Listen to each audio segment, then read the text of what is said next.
महाराष्ट्रात विधान परिषदेच्या 5 जागांसाठी पोटनिवडणूक होती। यात भाजप सर्वाधिक 3 जागा लढवणार आहे। भाजपच्या केंद्रीय कार्यालयाकडून आज विधान परिषदेसाठी 3 उमेदवारांची नावे जाहीर करण्यात आली आहे। संदीप जोशी, संजय केणेकर आणि दादाराव केचे यांना उमेदवारी जाहीर झाली आहे। विधान परिषद पोटनिवडणुकीत भाजपच्या वाट्याला 3 जागा आल्यात। शिवसेना आणि राष्ट्रवादी काँग्रेस पक्ष प्रत्येकी 1 जागा लढवणार आहे। उद्या उमेदवारी अर्ज दाखल करण्याचा शेवटचा दिवस आहे।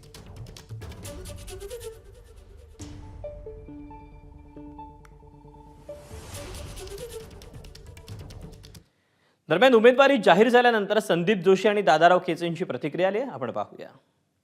मूळ भारतीय जनता पार्टीत मागचे अनेक वर्ष झाले, मी सलग 30 वर्ष झाली मी काम करतो आहे। त्याच्यामुळे भारतीय जनता पार्टी एका सामान्य कार्यकर्त्याला ज्यांनी युवा मोर्चापासून तर नागपूरच्या महापौरापर्यंत काम केलं त्याला उमेदवारी देते, ही अत्यंत आनंदाची बाब आहे। मला असं वाटतं की या संपूर्ण कालावधीमध्ये भारतीय जनता पार्टीने दिलेले दायित्व घेऊन येणाऱ्या काळामध्ये भारतीय जनता पार्टीचे ध्येय, धोरणं, विचार हे सर्वसामान्य नागरिकांपर्यंत जास्तीत जास्त जनमानसापर्यंत रुजू करण्याचा प्रयत्न करणार।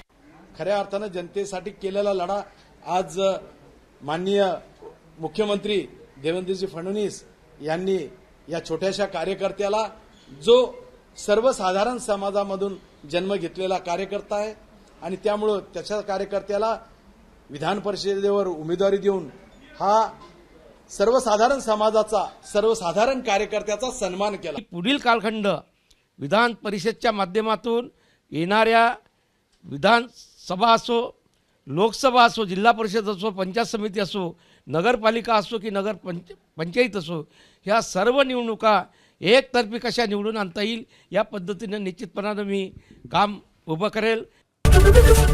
एबीपी माझा, उघडा डोळे बघा नीट।